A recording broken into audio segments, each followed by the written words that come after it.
성령이 충만하다고 해서 문제가 없는 것 아니에요. 우리의 삶에 문제는 항상 존재하죠.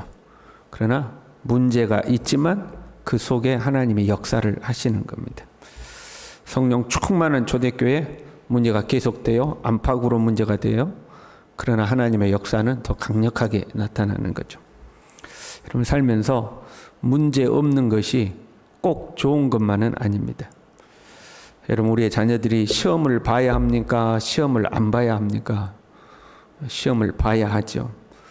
시험을 준비하고 시험을 치르는 것은 힘든 일이죠. 그러나 그 시험을 통해서 먼저는 자기 자신을 점검할 수 있고 내 실력이 어느 정도인가. 그 시험을 통해서 공부하는 법을 배우고 시험을 통해서 아이들의 실력이 자라나게 되어 있습니다. 힘들지만 필요한 것이죠. 우리의 삶의 문제들도 마찬가지예요. 문제가 있어요. 그 문제를 통해서 하나님은 우리를 성장시켜 가는 거거든요. 그래서 감사함으로 받으면 버릴 것이 없다고 그랬어요. 아무리 어려운 일이랄지라도 그 일을 감사함으로 받아들이면 그것이 나에게 도움이 되는 거죠. 지금 교회에 안팎으로 문제가 생기고 있어요. 그런데 하나님의 역사는 더욱더 힘있게 나타나고 있습니다. 본문의 말씀은 교회 내에 발생하는 또 다른 문제가 이제 기록되고 있습니다. 헬라파 유대인들이 자기의 과부들이 매일의 구제에서 빠지는 걸 보았어요. 그래서 히브리파 사람들을 원망하기 시작했다. 교회 내 문제가 발생한 거죠. 여러분 생각해 봐요. 히브리파 사람들이 헬라파 사람들을 의도적으로 소외시켰을까요? 쟤들은 헬라파 우리 히브리파 사람들만 챙기자 그렇게 했을까요? 결코 그러지 않았을 겁니다. 헬라파는 헬라 지역에서 이주해온 유대인이거나 헬라 사람이 유대인으로 개종한 유대인이거나 그런 사람들을 말하고, 히브리파는 정통적인 히브리 사람들을 말하는 거죠. 이스라엘에 살았던 히브리파 사람들이죠. 그러나 그리스도 안에서는 헬라파나 유대파나 차별이 없습니다. 그렇잖아요. 더 나아가서 골로새서 3장 11절은 이렇게 이야기해요. 거기에는 헬라인이나 유대인이나 할레파나 무할레파나 야만인이나 수구디아인이나 종이나 자유인이 차별이 있을 수 없다. 차별이 없는 거예요. 헬라파 유대인, 히브리파 유대인 정도가 아니라 야만인, 이방인, 야만 취급당했던 사람이라 할지라도 종이라 할지라도 그리스도 예수 안에 들어오면 다 동일한 하나님의 백성이다. 거기에는 차별이 없다. 그게 하나님의 가르침이죠. 성령 충만한 초대교회에 의도적으로 차별하지 않았을 거다 이 말이에요. 그런데 그렇게 느끼는 사람들이 있죠. 차별을 의도하지 않았는데 차별한다고 느끼는 사람들이 있어요. 자기 안에 상처가 많다거나 자존감이 높지 않다거나 그런 사람들은 그냥 작은 일도 차별한다고 느끼는 경우들이 많이 있죠. 사실 지금 초대교회에 발생한 문제는 차별을 의도한 게 아니고 제자의 숫자가 더 많아진 것이 원인이었습니다. 성도가 많아진 거예요. 부흥한 거죠. 사람이 많아지고 일이 많아지면 놓치는 것도 많아지죠. 초대교회에 발생한 이 문제를 가지고 사도들이 직분자를 세우고 업무를 분담하죠. 그걸 봤을 때 일이 많았다 이 말이에요. 일이 많다가 보니까 놓치는 일들이 생기는 거죠. 이런 현실에 대해서 원망이 생겼어요. 은혜로운 공동체에서 원망하기 시작하는 겁니다. 여러분 이거 이 사람이에요. 성령이 충만해도 밥 한 그릇 때문에 원망하는 거예요. 광야의 이스라엘 백성들 보세요. 홍해가 갈라지고 만나와 메추라기가 내리고 불기둥과 구름기둥이 우리를 이끌고 있는데도 원망하는 거죠. 불기둥과 구름기둥 속에서 원망이 나오는 것이 사람이다 하는 거예요. 구제란 도움을 받는 거죠. 구제받는 사람은 도움을 받는 거잖아요.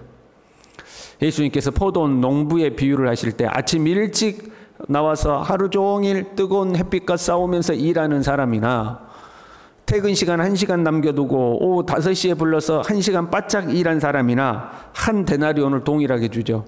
그러니까 불평하잖아요. 하루 종일 일한 사람들이. 근데 뭐라고 그래요? 내 거 가지고 내 마음대로 하는데 네가 왜 불만이냐 그렇게 이야기하죠. 내 거 가지고 내 마음대로 하는데 왜 불평이냐 하는 거죠. 그럼 구제는요. 고생과 수고에 대한 정당한 대가를 지불하는 게 아니죠. 선을 베푸는 겁니다. 상대방은 아무 고생한 게 없어요. 그러나 선을 베풀어서 도와주는 것이 구제죠. 포도원 농부들이야 일이라도 했지 않습니까? 근데 구제는 일에 상관없이 나누어 주는 거거든요. 그럼에도 불구하고 사람은 원망하고 불평을 갖게 돼요. 이게 사람이죠. 한번 여러분 생각해 봐요. 여러분하고 똑같은 형편에 처해 있는 사람이 있다고 가정해 봐요. 그 사람이 이제 김집사라고 합시다. 김집사가 여러분하고 모든 게 다 똑같아. 그런데 교회에서 김집사는 도와주는데 여러분 안 도와줘요.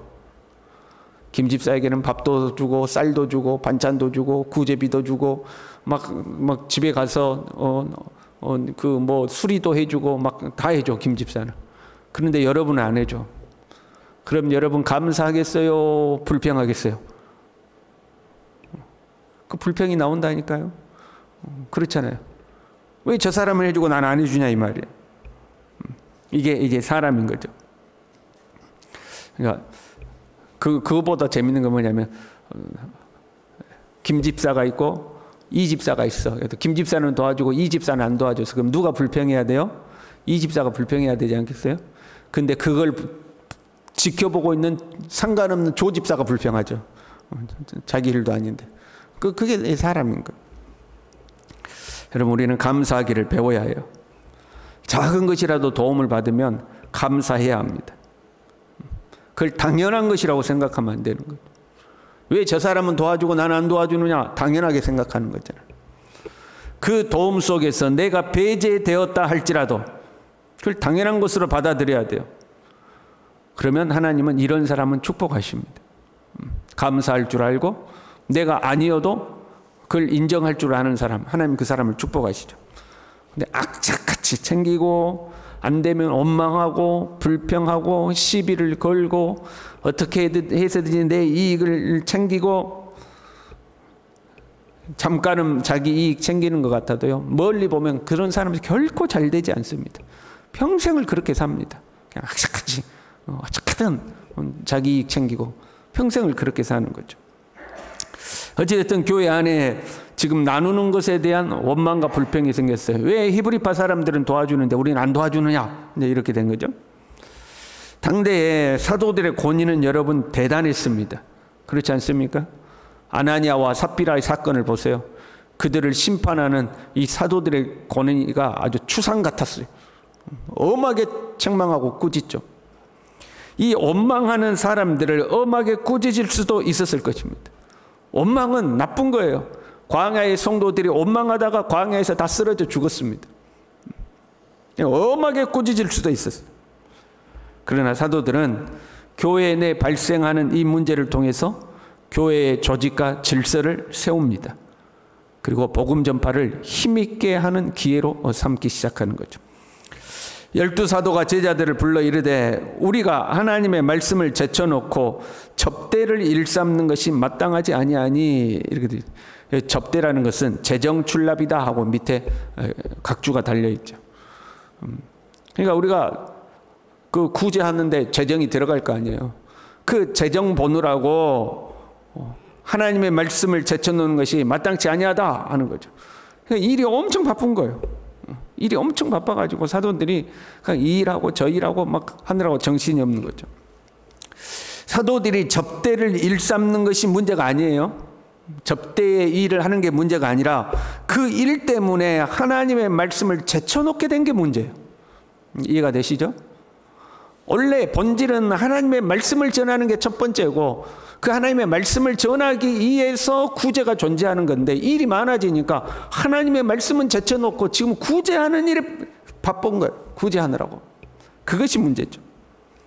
구제합니다. 교회에서 봉사합니다. 때로는 귀신도 쫓아내고 병자도 고칩니다. 다 무엇을 위해서 하는 거예요? 하나님의 말씀을 증거하고 예수 그리스도의 복음을 증거하기 위한 방법들이다 이 말이에요.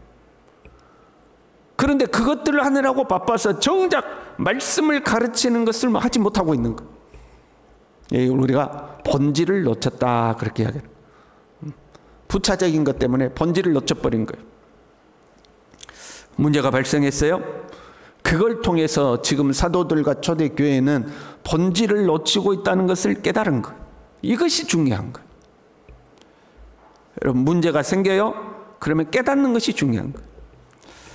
우리의 삶에서 본질을 놓치면 신호가 오게 되어 있습니다. 그 신호가 문제인 거예요. 그 신호가 왔을 때 빨리 깨닫는 것이 필요해요. 그렇지 않으면 본질은 온데간데 없고 지엽적인 것으로 이제 다투고 싸우는 거죠. 예를 들어봐요. 한 가족이 가족여행을 떠납니다. 여러분, 가족여행 왜 떠나요? 가족끼리 사랑하고 가족들이 화목하고 가족들이 즐겁기 위해서 떠나는 거 아니에요? 그래서 떠났어요. 그런데 그 여행 중에 여행을 하다 보면 경비가 조금 오버하기도 하고 그 꼭 필요하지 않는데 돈을 쓰기도 하고 그러잖아요. 돈 조금 더 썼다고 그것 때문에 싸우죠. 많게 썼니 적게 썼니. 여러분, 중요한 것은 가족 간에 화목하고 사랑하는 거잖아요. 그런데 돈 조금을 더 썼냐 안 썼냐. 때로는 내가 왼쪽으로 가라고 그랬는데 말 안 듣고 오른쪽으로 가가지고 길을 뺑 돌아가지고 시간이 오래 걸렸어요. 오래 걸렸다고 싸우는 거죠. 본질을 놓치고 지엽적인 문제로 싸우는 거죠. 교회도 마찬가지예요. 교회의 본질적인 사명, 교회의 본질적인 사역이 무엇인지 잊어버리고 우리끼리 있으면서 체면, 자존심, 내 말을 들어줬니 안 들어줬니, 그런 거 갖고 싸운다 이 말이죠. 교회가 정작 해야 될 복음 전파의 사명은 잊어버린 채 엉뚱한 것 갖고 싸우고 있는 거죠. 별로 중요하지도 않는 것. 그렇게 뭐 그냥 웃고 넘어갈 수 있는 것, 소위 은혜로 덮고 넘어갈 수 있는 것들인데도 그걸 꼬투리를 잡고 시비를 걸고 밖에 나가서 수군수군하고 교회의 본질을 놓치는 것들이죠. 사도들이 깨달았어요. 아, 우리가 하나님의 말씀 전파하는 일을 놓치고 있구나. 그리고 어떻게 하죠? 업무를 이양합니다. 본질적 사명은 붙잡고 부차적 사역은 이양해 주는 거죠. 그러면 이게 위임하는 법을 배울 필요가 있습니다. 어떤 사람은 모든 일을 자기가 다 해야 그래야 만족하는 사람이 있어요. 남에게 일을 못 맡기는 거죠. 못 넘겨주는 거예요. 그냥 내가 다 해야 돼. 처음부터 끝까지. 작은 것 하나까지도 내가 다 해야 돼. 그냥 다 그걸 붙들고 남에게 넘겨주지를 않죠. 그러면 문제가 발생해요. 자기는 자기대로 힘들고 넘겨주고 이양하고 이임하는 법을 배워야 되죠. 보세요. 문제가 발생했어요. 어떻게 했어요? 본질을 회복하고 업무를 위임했어요. 그랬더니 그 결과 하나님의 말씀이 점점 왕성하고 제자의 수가 심히 많아졌다. 더 많아졌다는 거. 제자의 수가 많아져서 문제가 발생한 건데 그 문제가 발생했을 때 본질적 사역으로 돌아가고 업무를 위임해 줬더니 제자의 숫자가 더 많아졌다 하는 거죠. 우리의 삶에 문제가 찾아와요. 그러면 본질로 돌아가야 돼. 내가 놓치고 있는 것은 없는가? 내가 놓쳐버린 본질은 없는가? 그 본질로 돌아가야 되는 거죠. 저와 여러분에게 이런 지혜가 있기를 바랍니다. 기도하겠습니다. 하나님 아버지, 우리의 삶이 분주하다 보니 정말 중요한 것이 무엇인가? 하나님 우리에게 원하시는 것이 무엇인가? 하나님이 우리에게 맡겨주신 본질적 사명이 무엇인가? 하나님 이거 잊어버리지 않도록 분주함 때문에 진짜를 놓치지 아니하도록 주님 우리를 깨우쳐 주시고 날마다 주님 앞에서 내가 붙들어야 할 것이 무엇인가를 깨닫고 내가 넘겨주고 맡겨야 할 것이 무엇인가를 깨닫고 지혜로운 사람으로 살아갈 수 있도록 우리 모두를 붙들어 주시옵소서. 예수님의 이름으로 기도 올리옵나이다. 아멘.